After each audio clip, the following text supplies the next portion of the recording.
Assalamualaikum warahmatullahi wabarakatuh. Alhamdulillah, kita kembali lagi dalam pelajaran fikih. Kita akan membahas pelajaran yang pertama, yaitu tentang khitan.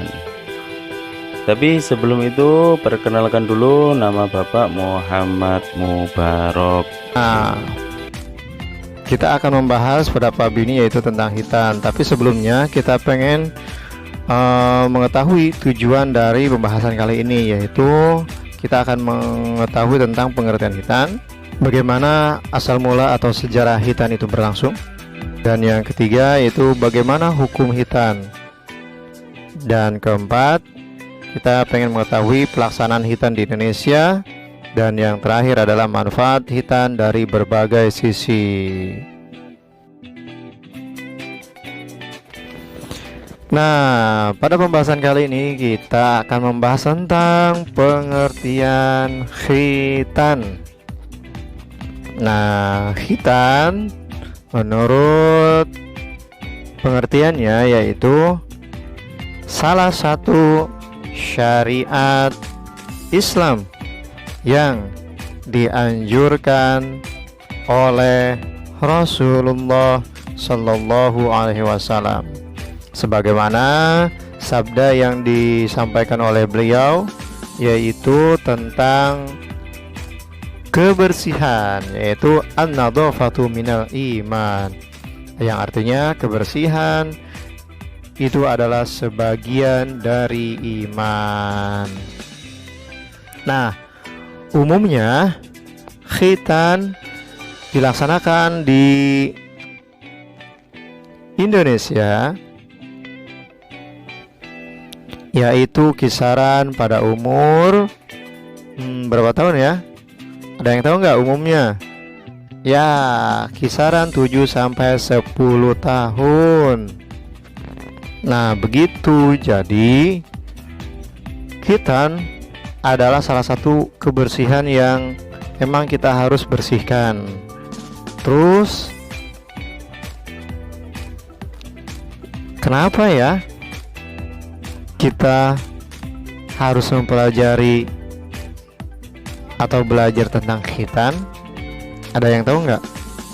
Ya, salah satu alasannya yaitu syariat yang diajarkan oleh Nabi Muhammad dari pendahulu, yaitu dari Nabi Ibrahim kepada Nabi Ismail, lalu diajarkan kepada Nabi Muhammad SAW. Dan dilihat dari ilmu kedokteran, banyak manfaatnya, terutama tidak menimbun sisa kotoran air seni yang tertinggal. Begitu manfaatnya.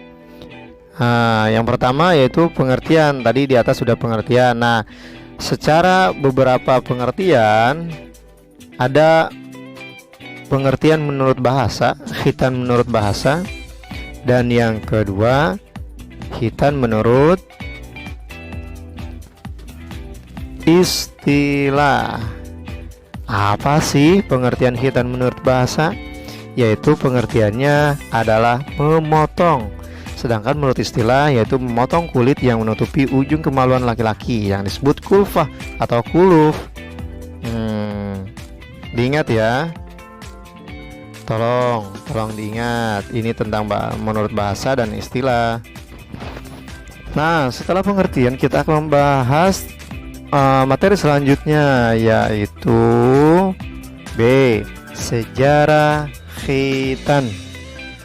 Bagaimanakah sejarah khitan itu berlangsung, atau gimana ya sejarahnya? Yaitu dulu di khitan diperintahkan kepada Nabi Ibrahim alaihissalam oleh Allah Subhanahu wa taala, dan pada saat itu umur Nabi Ibrahim 80 tahun dan diperintahkan oleh Allah untuk dikhitan. Lalu Nabi Ibrahim melakukanlah perintah yang diperintahkan oleh Allah, dan dikhitanlah Nabi Ibrahim dengan menggunakan kapak atau pisau. Sebagian ulama mengatakan pisau. Lalu khitan ini diajarkanlah kepada umatnya, dan setelah Nabi Ibrahim diajarkan pula kepada Nabi Ismail. Begitu juga Nabi Ismail diajarkan juga kepada umatnya, sampai akhirnya ajaran khitan ini disampaikan kepada Nabi Muhammad. dan sampailah kepada umatnya, yaitu sampai kepada kita. Yaitu kita akan membahas tentang ada beberapa riwayat tentang dihitannya Nabi Muhammad. Ada beberapa pendapat ya yang mengatakan riwayat Nabi Muhammad itu bagaimana sih dihitannya Nabi Muhammad. Nah, riwayat pertama ada yang mengatakan bahwasanya dihitannya Nabi Muhammad oleh kakeknya, yaitu Abdul Muthalib. Dan ada riwayat lainnya yang mengatakan bahwasanya Nabi Muhammad dihitan oleh malaikat Jibril saat membersihkan dada Nabi Muhammad. Nah, riwayat lain mengatakan bahwasanya Nabi Muhammad dihitan pada saat lahir, dan pada saat lahir sudah dalam keadaan hitan.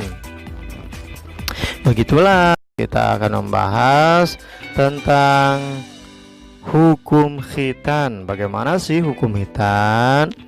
Apakah wajib, boleh, mubah, atau yang lainnya ya?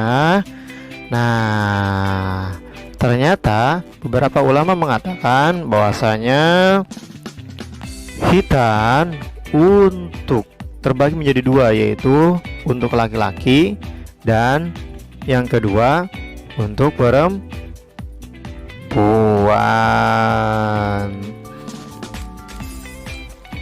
Nah, bagaimanakah hukum khitan buat laki-laki ya?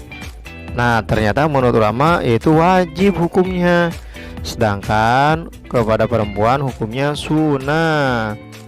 Nah, apa dalilnya? Nah, ternyata ada riwayatnya. An Ibni Abbas qala la tuqbalu sholatu rajulin lam yakhtatin, rawahu Baihaqi. Ibnu Abbas berkata, tidak akan diterima salat seorang laki-laki yang belum dihitan. Ini hadis riwayat Baihaqi. Nah, disinilah mengatakan bahwasanya laki-laki hukumnya wajib, sedangkan perempuan sunnah hukum dihitannya. Nah,